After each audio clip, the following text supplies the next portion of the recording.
Alright, so I mentioned in the previous episode that for alternate picking, I'm going to divide this into two parts.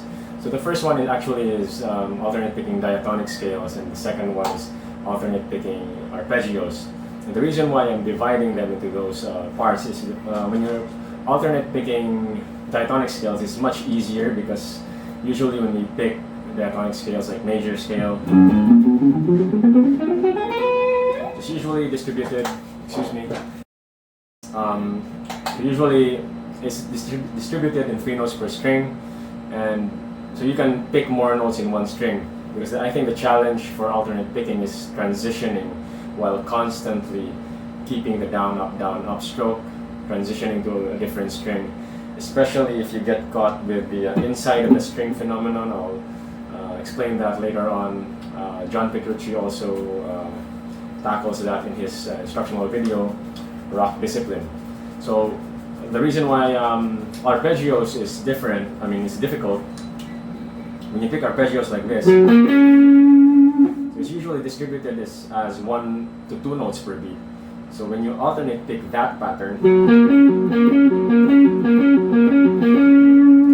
it's kind of hard to play it fast because you're constantly jumping from one string to the other. So that's why I'm dividing that into those two groups. So let's focus on alternate picking diatonic scales first. And under diatonic scales, I'm also going to divide that into another 2 parts. So the first part is for this video. The first part is alternate picking diatonic scales 1 string, and the second part will be 2 strings. And I'll explain later why we don't need to do 3, 4, 5, and 6 strings. So let's focus on 1 string first. So before we start, basically what in the previous video we've tried to or discussed about alternate picking subdivisions from 1 note per beat to 6 notes per beat. What you want to do with that is to eventually play different patterns or scale fragments. So there are different scale fragments, like basically the concept is you take that chunk of a note pattern and you move that around in the string or in the fretboard. So for example,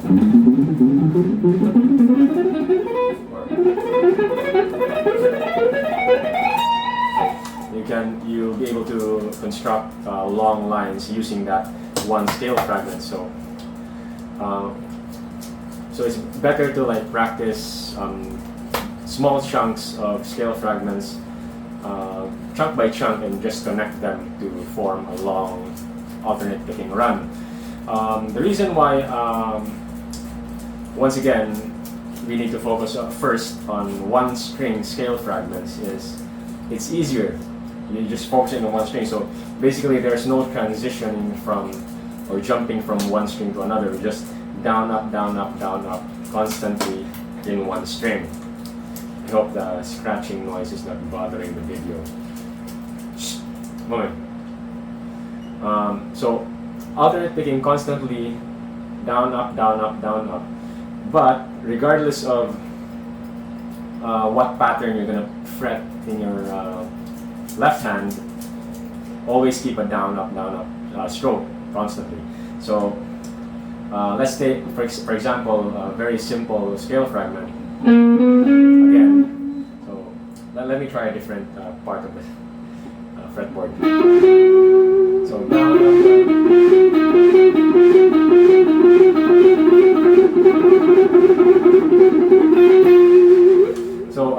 with the knowledge that we have learned from the previous video, applying that scale fragment in different subdivisions, yeah, you need to do that.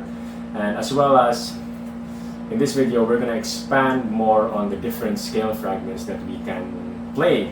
So with that being said, I like to introduce another concept, which is permutation. If you're an engineering student, you're familiar with that term. So permutation basically is just like the different ways we can arrange those different notes. So to keep it simple, or to simplify this concept, let's just since we're playing 3 notes per string, 3-note scale fragment, let's take this note, name it A, B, C. So A, B, C, A, B, C. We could name it first, second, third note, or 1, 2, 3, or X, Y, Z, but let's just keep it simple. A, B, C. So how this works is basically if I say an ABC scale fragment, then you play that. And you can take that around, you can play that in different strings. That's still an ABC. ABC. But if I say CBA, then the scale fragment becomes so CBA, the third, second, and the first note.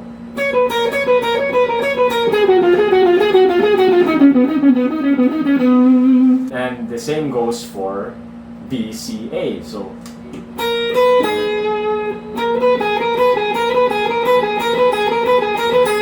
now you can go ahead and go to Google and go to a permutation generator and see all the combinations that you can come up with those 3 letters, the different combinations. But you don't have to. You can just well, it's a good idea as well. If you want to, you can. But just take those patterns or scale fragments that you want to use, because that's the only thing that matters anyway. You don't want to play a scale fragment that you're not comfortable with unless you're pushing yourself that way. Once you're done with that, you can move on to 3-note scale fragment but a 4-note pattern. So what that means is, even though we're just playing 3 notes, you can make a 4-note pattern, like that's a BCBA. Second, third, second, first note. And if we apply the alternate picking technique, constant down, up, down, up, down, up,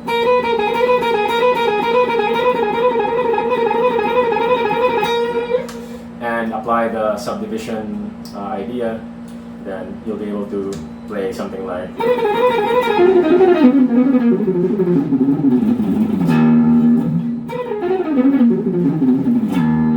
so different patterns. See what you can come up with different combinations of those 3 letters. Another good example is, this is a tricky one, ACBC. If you are into like progressive metal music, Symphony X, if you learn the Sea of Lies song, there's a pattern there where Michael Romeo does this. I'm not sure what the scale is, but so that's a ACBC. So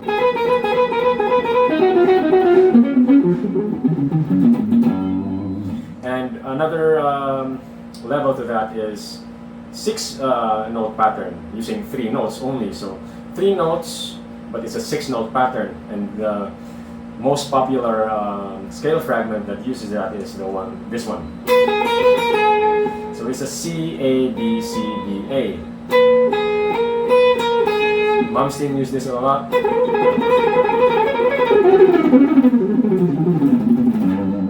So basically, what you want to do is take all those different scale fragments, 1-string scale fragments, play them with a constant down, up, down, up, down, up motion, play them with different subdivisions and increase the tempo, play them in different strings, play them in different positions.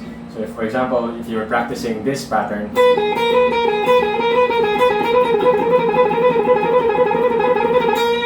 play that in 1 string first, then you can shift position if you want. Or you can shift to different strings. So it's just a 1-string scale fragment being transferred to different strings or in different positions. And you can apply that with a different subdivision. So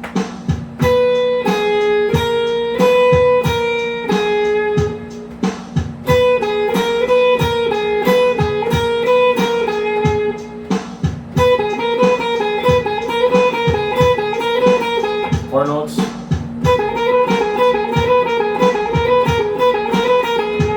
6 notes.